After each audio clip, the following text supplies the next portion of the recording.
Bonjour à tous. Merci aux candidats qui ont accepté de se prêter à cet exercice que beaucoup comparent à un grand oral, le grand oral de la place de la santé. Les solutions que je propose. La première, c'est d'avoir une vraie révolution de la prévention. C'est le premier axe, je l'ai dit dès le mois de janvier. C'est pour cela que je veux qu'on change les modes de rémunération, en particulier des médecins libéraux, mais de l'ensemble des professionnels de santé. Le deuxième élément, il est en matière d'inégalité d'accès aux soins. Dérembourser des soins, qu'ils soient petits ou gros, n'a pas de sens.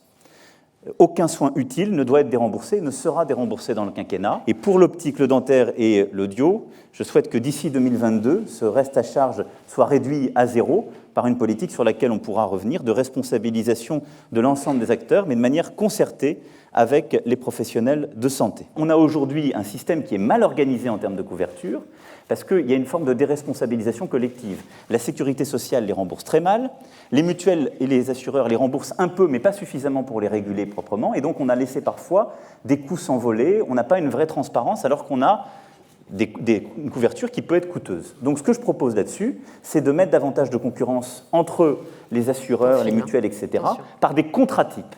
Je ne les impose pas de manière exclusive, mais je dis pour que le patient puisse s'y repérer, pour qu'on puisse savoir combien ça nous coûte et savoir quel est le meilleur contrat, il y a 3 contrats types que tout le monde doit proposer. Alors, quelles sont mes priorités ? Premièrement, assurer une médecine de proximité sur l'ensemble du territoire. Cela veut dire augmenter le numerus clausus. Je propose de passer à 10 000 par an. Je propose d'exonérer complètement de charges sociales par une méthode incitative les médecins qui s'installent dans des déserts médicaux. Je propose de monter à 35 € la consultation, parce qu'on ne pourra lutter contre le secteur 2 que si on a un vrai système de rémunération des médecins correct. Et je veux aussi qu'on supprime l'AME, car il est inacceptable qu'on dépense 1 milliard d'euros pour des clandestins. Et je pense qu'il y a trop d'assistanat non contrôlé dans notre pays, et je pense qu'il y a des milliards à récupérer sans pour autant porter atteinte à l'égalité sociale. Et je veux au contraire transférer ces milliards vers la situation du handicap et de la dépendance. En réalité, en France, aujourd'hui, il y a 15 millions de malades chroniques. Ce qui suppose de regarder ce que sont les facteurs risques qui pèsent sur la santé des Français et de construire des politiques qui permettent demain que les comportements individuels, comme les politiques publiques, évitent que ces maladies se développent.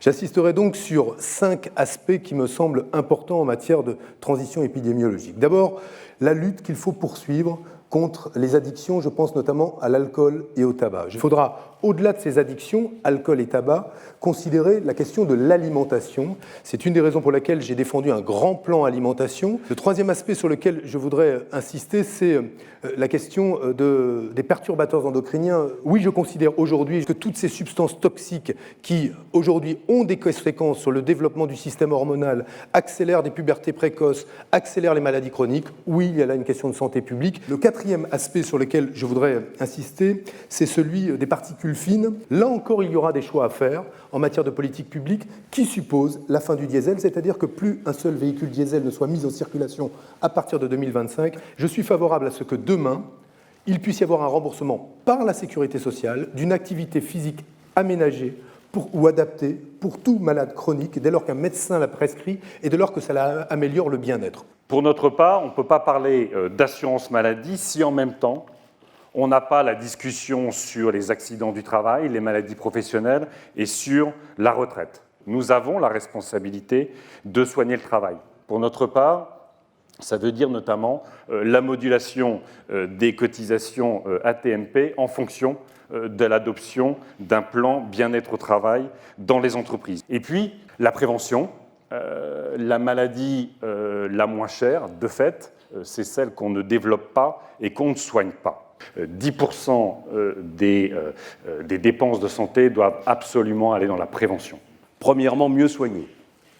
Ça veut dire mieux prévenir, avec une prise en charge par l'assurance maladie d'une consultation de prévention tous les 2 ans pour tous les Français.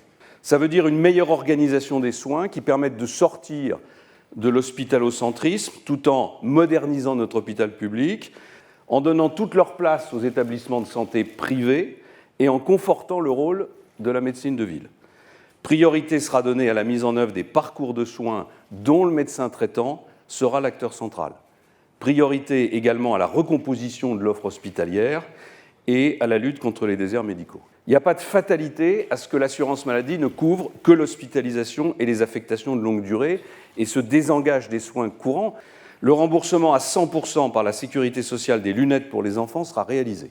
D'une façon plus large, nous voulons viser un reste à charge le plus proche possible de zéro pour les dépenses les plus coûteuses pour les ménages, avec un nouveau partenariat entre la sécurité sociale et les complémentaires. Et c'est le sens de la création de l'agence associant l'État, les caisses de sécurité sociale, les organismes complémentaires et les professions de santé.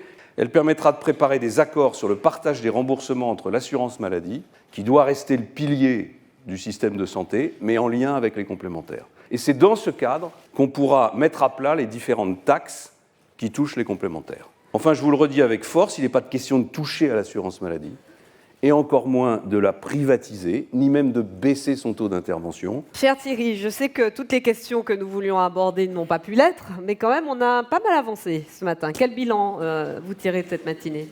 Alors écoutez, il y a un droit de suite maintenant. On va continuer naturellement de décrypter les propositions des candidats. Oui, la santé a trouvé sa place et c'est heureux. Jusqu'à présent, il avait beaucoup été question finalement de sécurité sociale, la santé de la Sécu, comment régler les questions de financement.